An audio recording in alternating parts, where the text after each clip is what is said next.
And this draft is brought to you by Smart. Hindi na natin mapatagalin to, Rob. Rekta na tayo dito sa drafting. Rektang-rekta na. And look at the bands kagad dito, no? So, this is given. Ito naman yung mga usual. Dito sa dalawang team na to, more often than not, papansinin mo yung side lanes. Of course, naglalaro ngayon dito si Kilowash, wherein si Raflisha yung kadalasan na nakikita natin sa mga previous years nila and even on week 6. So, sabihin na natin in terms of chemistry or sabihin na natin synergy sa mga heroes, medyo mababago for Mpl-Ph. And it is the dynamics of the team na magbabago totally. I do agree with you on that, Rob. Kasi kung papansinin mo, kung si Raflisha ang tatanungin mo, Raflisha is more on those sustain heroes. Yung mga maukunat na hero na kaya talaga makipagtangkihan kasi yun yung isa sa mga specialty niya. But for Kilowash naman, may access ka doon sa mga, sabihin na lang natin, mga show. Yes. And even mga lapu-lapu. I had a great time with him na nakalaban ko rin siya. Talagang sobrang aggressive niya. Even sabihin na natin, yung mga tawag dito ng mga nag-RG, yung mga fighter sustain, pagka nakaharap mo si Kilowash, parang aggressive, offensive pa rin regardless na sa XP or sa gold din mo siya ilagay. Pero looking at this right now, since wala si Raflisha, so I was thinking kung meron pa rin silang option na mag-barats kasi yun yung kadalasan na ginagamit ni Raf. Pero meanwhile, for Onic-Ph, they had a rough time sa huli nilang nakalaban, and that was NXP. Sabihin na natin, Iyaknu, nag-excel siya with this Esmeralda. The question is, Butters, mauulit kaya nila yung nagawa nila during that game number 1? Kasi phenomenal yung laro nila kaso nag-fall off nung game 2 and game number 3. If ever gusto makabawi ng Onic-Ph, I think this is the time for them to do it against their rivals.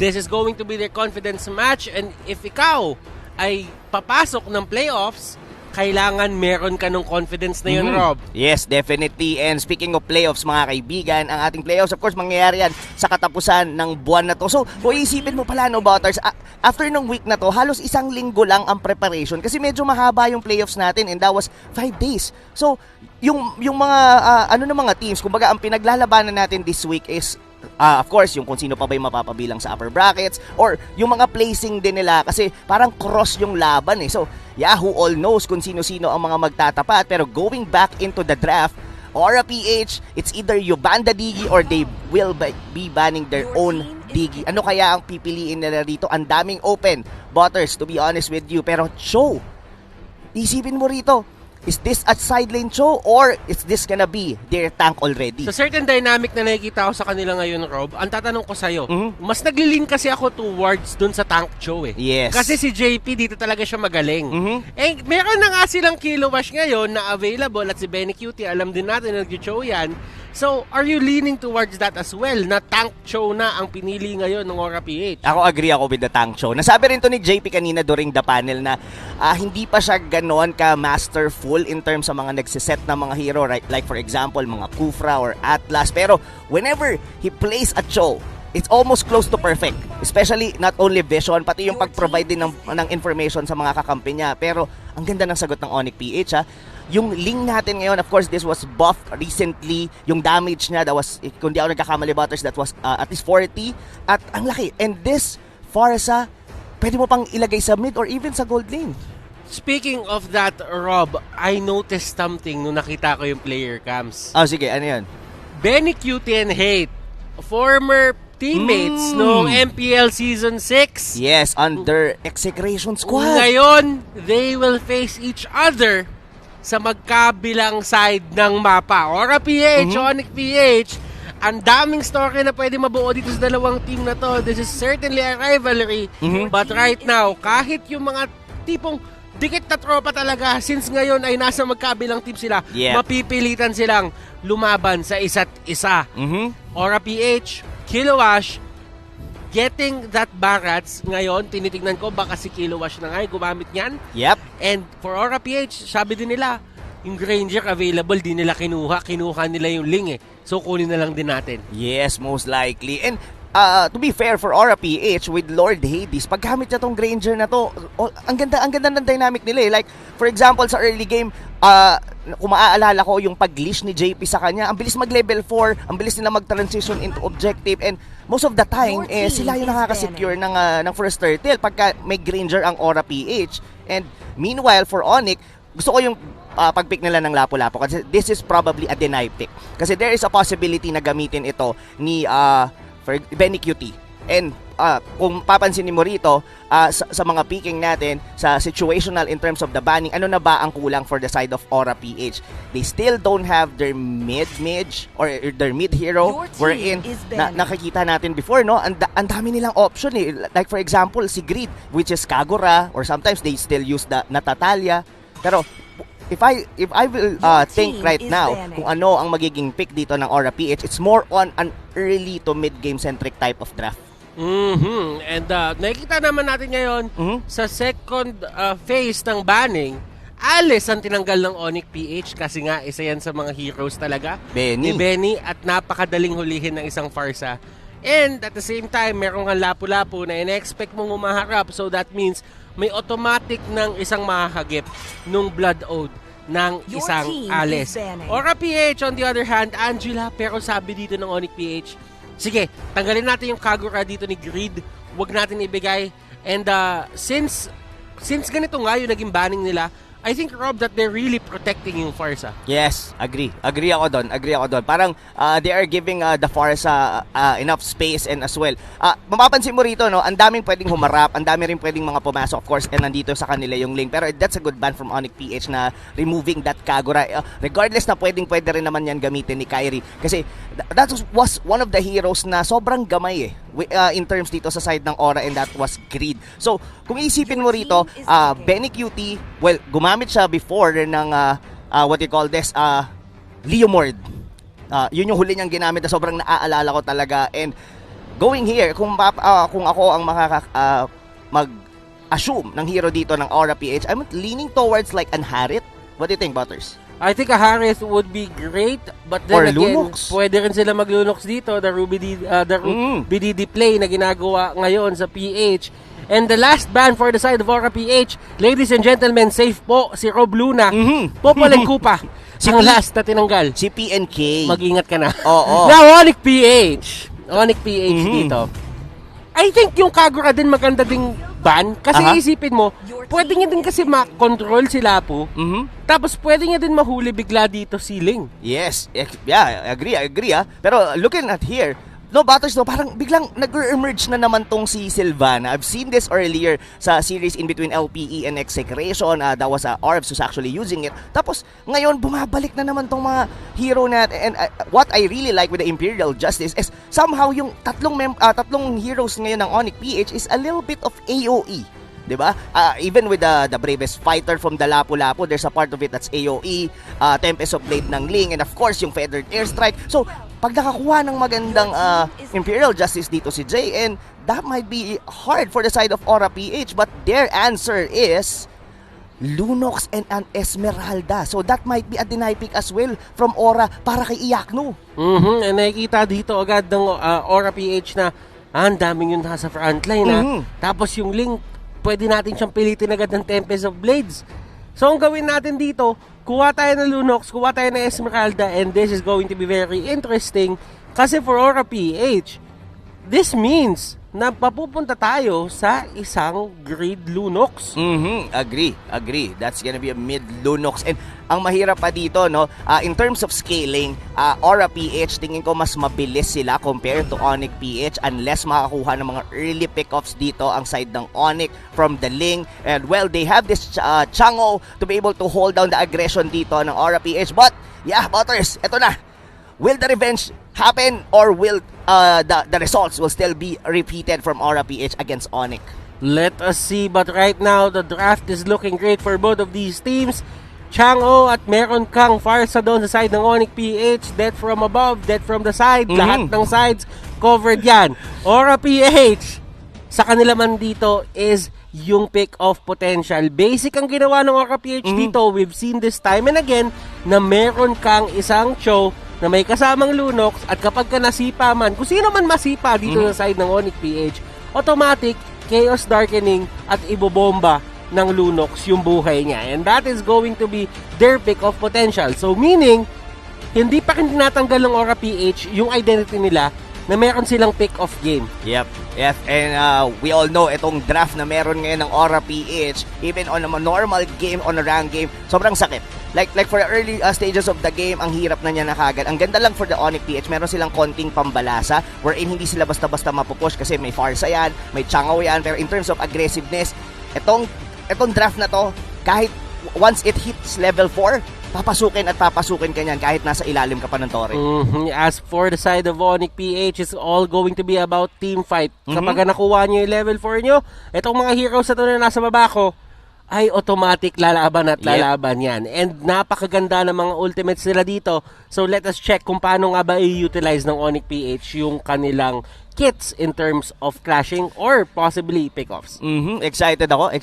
Kasi in terms din pala, no, kung iisipin mo, no, sa standing pala sa Group A, Aura PH, of course, they were, both of them are secured for the playoffs. Pero for Aura PH, they were actually aiming for the top, for the Group A, and that was also the upper brackets. And of course, sa mga hindi nakakaalam na ating mga manonood, magiging dalawa ang buhay nila sa playoffs whenever you are included on the upper brackets. Of course, that's the top 2 teams on each group. And tatandaan nyo, ang pinaglalaban dito is yung seeding na lang ng mga teams. Yes. And at the same time, guys, nakalock in na po ang 8 teams natin na papasok sa playoffs. Exactly. So congratulations sa lahat.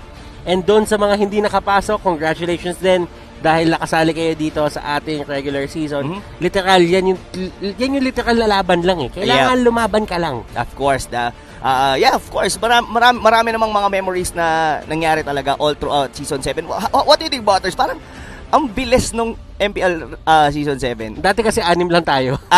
Okay. Tapos ngayon, di mo na nakamdaman kasi kahit papano, dumami na ang tropa eh. Ay, yeah.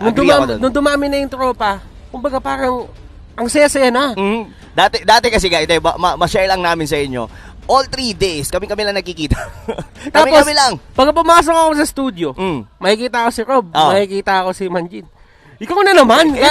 Literal, ganun yung nangyayari. And right now, ang grabe ang Mpl-Ph Season 7 and nasa regular season pa lang tayo, ladies and gentlemen. Yes. Cutthroat to.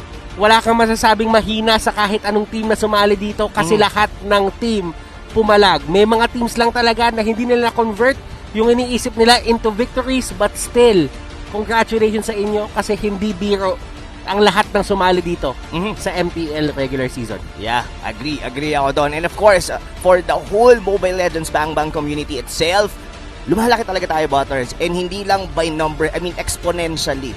Diba? Parang mararamdaman mo talaga, and even sa mga social media from the players, mapapansin mo yung mga fans talaga, they're really engaged, nag-engage talaga sila. And that's a good thing. Kasi hindi lang yung pagsuporta nyo sa kanila yung nakakatulong, pero as a whole, 'di ba? Lalo na dumadami ang mga gumugusto na makapasok sa pro scene. So, kung isa ka sa mga nanonood ngayon na nangangarap na makapunta dito, kaya mo 'yan. Kailangan mo lang mag-grind. You just have to have your kumbaga, para ako nagiging tatay, no?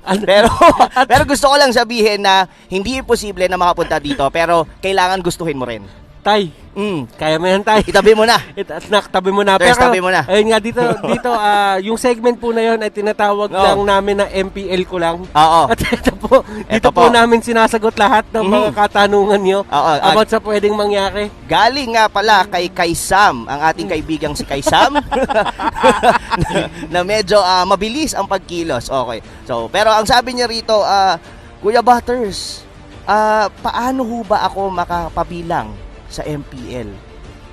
Anong maitutulong mo sa ating kaibigang si Kaisam? Kasi kailangan pag may goal ka, focus ka. Tama naman. Tama naman eh. Kasi pagka lumihis ka ng landas, mababago yung mo, kumbaga lalo kang tatagal. Pwede ka dumating. Dadating ka naman. Yes. Kaso, matatagalan ka. So pag may goal ka, focus. Totoo. Ayun, guys. Focus. Pero kidding aside, this is a storied rivalry between these two teams. And tatandaan natin dito, this is not a joke. This is Group A battling it out once again. Ang init ng dalawang grupo natin.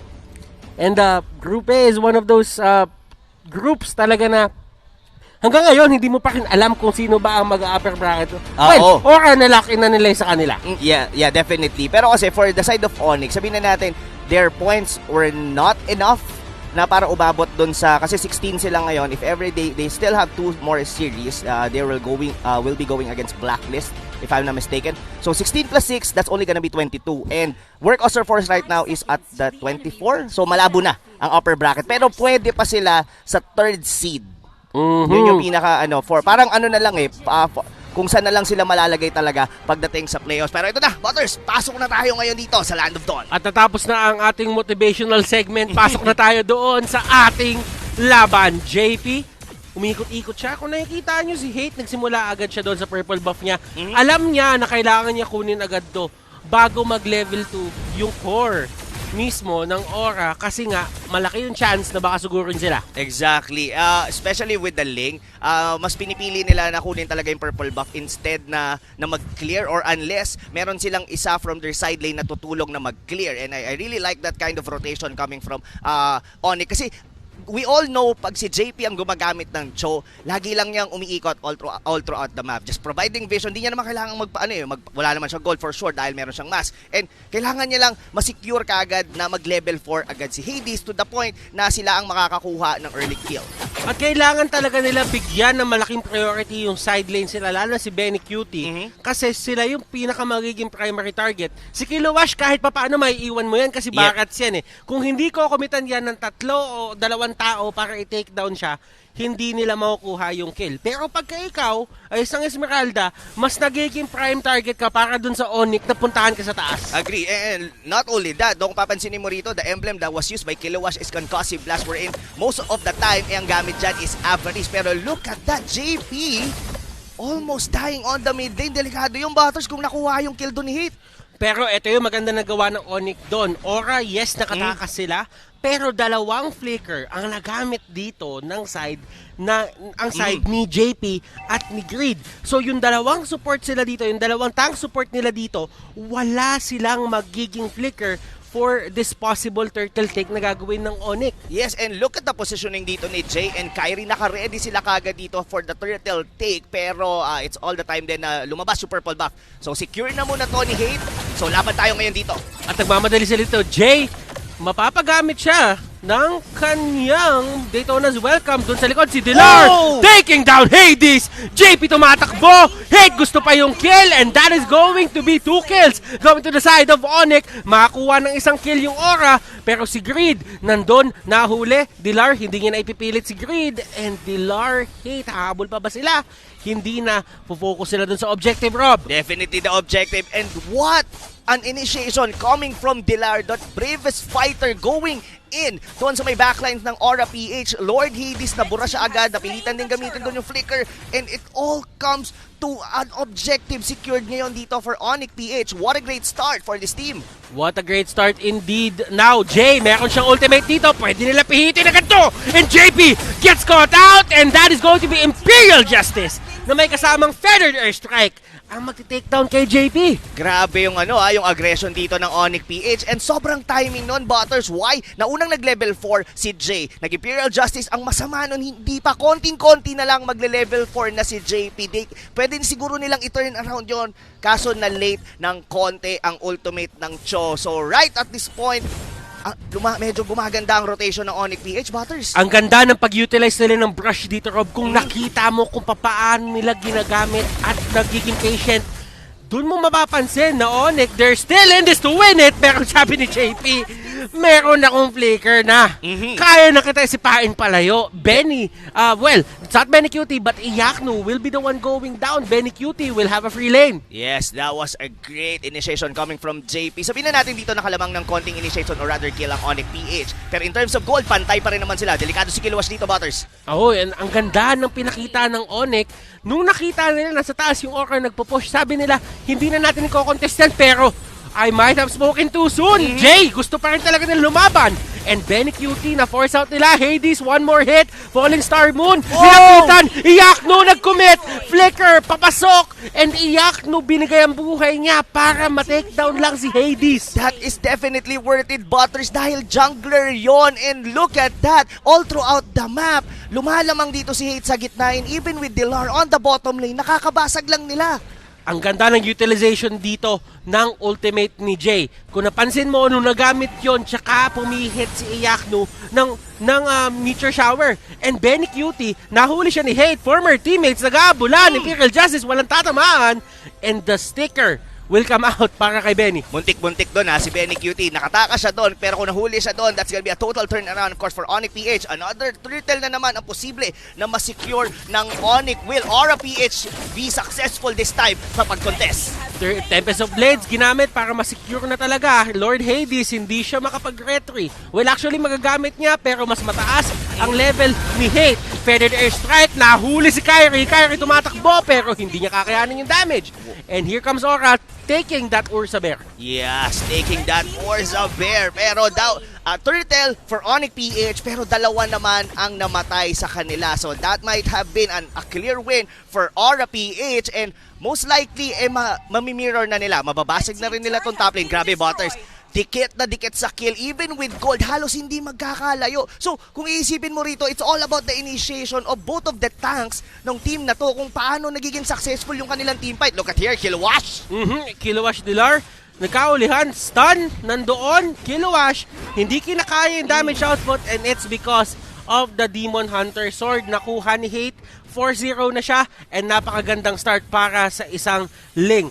Doon naman tayo sa kabila. If we can check the items right now, I'm really thinking na possible na ang kinukuha dito ni Granger or ni Lord Hades is yung brute force breastplate. Oo, kailangan niya na rin ng konting kunat, kasi pinapasok siya lagi ni Dilar with the bravest fighter.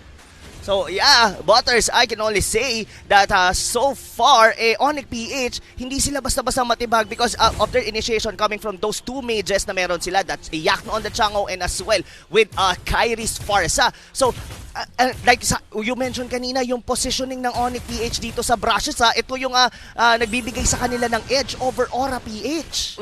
And nakita nila yung fact na kailangan mag-face check ng Aura gamit si JP. At kapag pumasok naman si JP, tsaka naman siya pinaparusahan ng side ng Onic. Yes, and ang hirap kasi nun, pagka ang tank nyo is actually Cho, ang pang-face check mo, it's either you use your Shunpo papasok, or pasok ka doon at bilisan mo mag-Shunpo paalis. Pero it looks like Aura-Ph, confident sila ngayon dito, Butters, na kunin itong pinakahuling third. At ang ganda ng pwesto ni Kyrie, pero sabi ni JP, makakahuli tayo, and may nahuli sa gitna.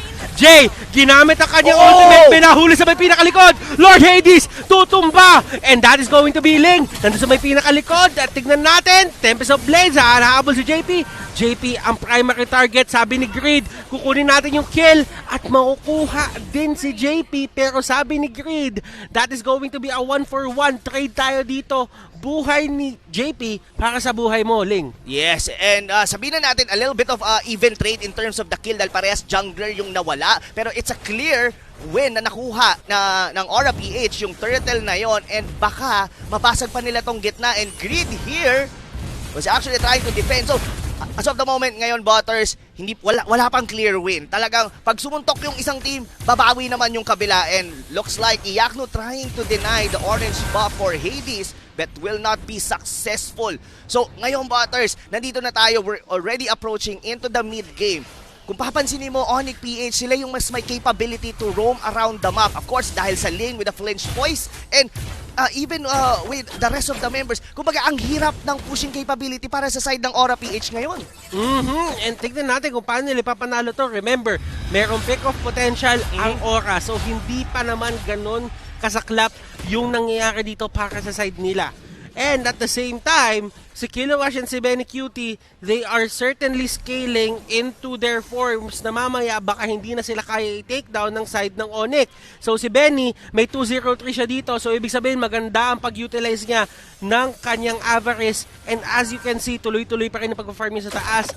Sinamahan na nga siya ni Lord Hades kasi napaka-safe netong area niya. Definitely. Pero ito, mahirap dito, Butters. Yung Imperial Justice mas lalong gumaganda para sa side ni Jay. Especially wala ni isang may Purify dito sa side ng Aura-Ph. Katulad niyan, Jay, munti ka niya mahuli yung dalawang members ng Aura-Ph, pero hindi pa sila hihinto, Butters. Tempest of Blades, binato kay Grid, shutdown, gold will go to the side of Onic. Dilar, nandun sa may pinakalikod, and that is going to be Killwash na mazozone out niya. Nandun naman sa taas, gusto na nilang kunin itong turret na to. Nako, mukhang kakayanan nila to, Butters, as Benny Cutie is the only one available on the top lane dahil hindi na rin nila talaga wini-wish na idepensahan to. That was a 2-for-none exchange. Sabihin na natin sumablay yung Imperial Justice doon ni Jay, pero yung paghabol ng Onic-Ph has resulted 2 more kills. Pero on the back lane, Benny Cutie flanking the members of Onic, and he will not survive. Wala siyang Purify, meron lang siyang Flicker. So that means kapag na-stun siya nung first kill ni Jay, automatic sasaluin niya na yung Imperial Justice. And as you can see right now, walang naka-purify sa side ng Aura. Lahat sila nag-rely sa flicker play and Dilar. That is a great pick-off coming out from Lord Hades. Yes, the force si Lord Hades na gamitin yung kanyang retribution to apply slow doon kay Dilar. And yeah, I agree, that's a good pick-off kasi meron ding wala sa kanila, Benny Cutie. Mpl-Ph might actually want to try to be aggressive kasi right at this point, lalo na nakakuha pa ng purple buff dito si Iyakno. It's all about Onic-Ph doing all the initiation para sa side ng Onic. Kiluwash nagmukbang, nahuli si Jay pero merong Winter Truncheon. At eto na, Meteor Shower, nagkabatuhan na. Naku, Jay, si Jay trying to run away pero nasa maling team.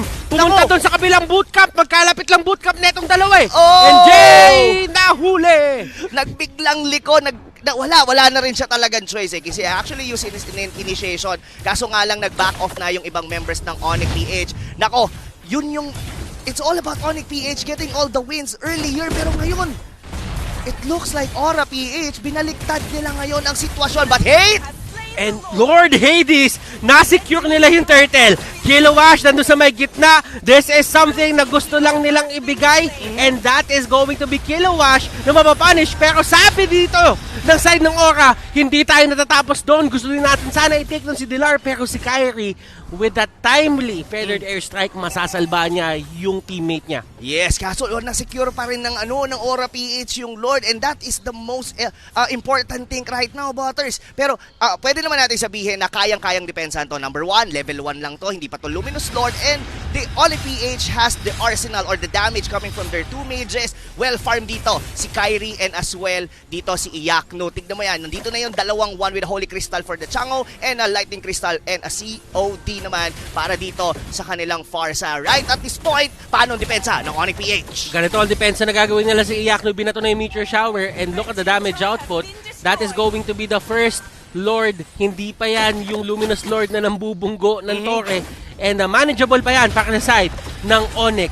Pero Kyrie utilizing yung kanyang feathered airstrike para matigilan ang push na ginagawa ng Mpl-Ph. Oo, and I really like how utilize dito ang side ng Onic-Ph, and even Kyrie, kinailangan niyang gumamit ng mask para mas ma-funnel talaga rito si Hate ng not only XP and of course with the gold. That's one of the reason kung bakit 7-1 ang kanyang KDA ngayon, 7-1-3. Wow, this lane really doing wonders para sa side ng Onic-Ph. Look at the item, Butters. Grabe kung grabe. Endless Battle, DHS, Raptor Machete, Thunderbelt, at it looks like Malefic Roar na ang susunod para kay Hate. Tatandaan natin, Malefic Roar, napaka-iconic na item. And ginamit pa nila to kay Hades. Ngayon, Jay, ganda ng huli! Timing na timing! JP, kinain nila yung Meteor Shower na sa may pinakalikod, Benny Cutie. Hinaharang niya lahat. Hindi niya kakayanin yung damage, pero buti nila may flicker pa siya. Pero merong Wave the Dragon na Winter Truncheon. Nag-crow siya sa player, pero makakatakbo ba siya? Yun ang problema. JP, sinapak-sapak. Immortality will be popped. Benny Cutie tumalin ng mapa. Falling Star Moon. Sinaluon niya yung Feathered Airstrike. Dilar with the stun. May damage pa ba sila? And sabi ni Dilar dito, sige, gamitin na natin yung ultimate ko para hindi ako ma-disable at hindi ako mahuli nung Mukbang Legends. Oo, yung Detonas welcome ni Kiluwash. Lumuwa yung dila eh. Pero yeah, it's all about Benny Cutie putting all the initiation, going into the back lanes, and sabihin na natin, medyo maganda yung hero ng dito ng isang Esmeralda going against a Chango. So, at this point, Mpl-Ph, parang sumasabay pa rin talaga dito for the side of Onic given ang ganda ng initiation doon ni Jay. Malefic Roar kinuha ni Hate. And at the same time, Rob, kailangan natin himayin kung ano nga ba yung thought process kung ba't niya kinuha yung Malefic Roar. Sinasabi na dito ni Hate na kinoconsider niya na nagiging problema na yung Aura at baka yung isa sa mga ways para manalo or keys to victory at this point is the split push. Yes, yung split push nga na pwede talaga with a Ling. So parang ano yan, it's either you force a reaction or pwede mong ituloy-tuloy yung isang side lane push mo to the point na makabasag ka, probably on base turret. So lock item na ngayon dito ang isang Ling. Pero kung iisipin mo, that Winter Truncheon, yung key kung bakit halos nabuhay pa doon si Jay at na-prolong yung team fight.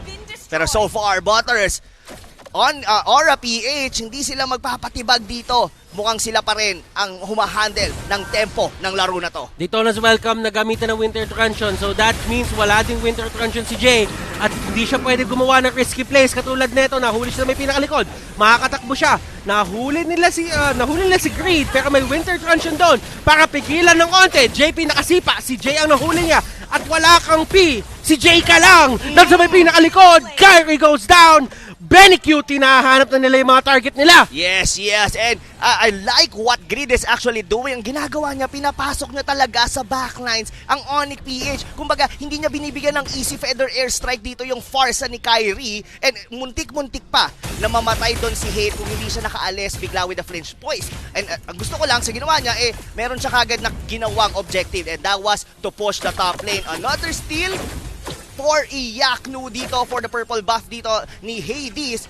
Ngayon, Butters, halos pantay in terms of the goal dito. Pero sino kaya ang mag-initiate para dito sa susunod na Lord? Gusto ko yung point na binring up mo doon, Rob, yung ginagawa ni Greed. Na pumapasok siya doon sa gitna na kahit ma-takedown siya, nagawa niya yung trabaho niya. And what he did was, pinilit niyang umalis yung Onic doon sa pwesto na komportable sila. Exactly. Nung hindi nila kinaya at napilitan bumak ng onte yung side ng Onic, ginamit nila yung opening na yon para puwersahin bigla yung Aura na yung Onic na lumaban sa kanila na hindi pabor yung pwesto. Exactly, and that's one of the reason na muntikan pa nga doon na magkaroon ng a little bit of wipeout dahil halos maubos-ubos yung mga buhay ng mga members, of course, ng Onic-Ph. Pero ito na naman, simula na naman sila dito, Butters. JP onto the front lines ngayon dito ng Aura-Ph together with Kilowash. Ito ngayon na magiging mahirap para sa side ng Ore, no? Paano mo tutunawin yung Barats?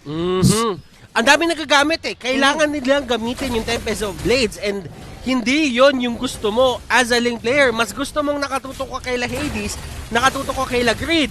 May nahuli na naman si Jay at si JP. Talagang magkaibigang tunay. Sila lang no? Kilowash, may mahuhuli siya pero Jay magagamit na naman ng Winter Truncheon.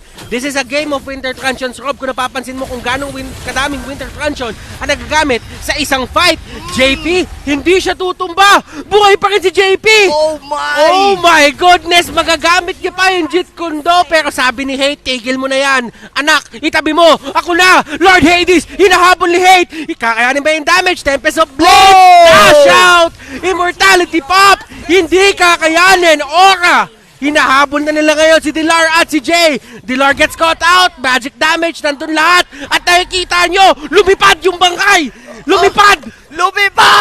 Lumipad talaga, pero wow, Butters, that was almost a perfect initiation or rather team fight for Mpl-Ph. They could have potentially win this match already, and that was props to Hades. Ang ganda nung rondo in niya, one of the reason kung bakit hindi nag-proc ang killing spree ni Hate para sana mas mabuhay pa siya doon, and wow, Mpl-Ph getting game number 1. What a performance coming out of these two teams, but in the end, Aura ang makakuha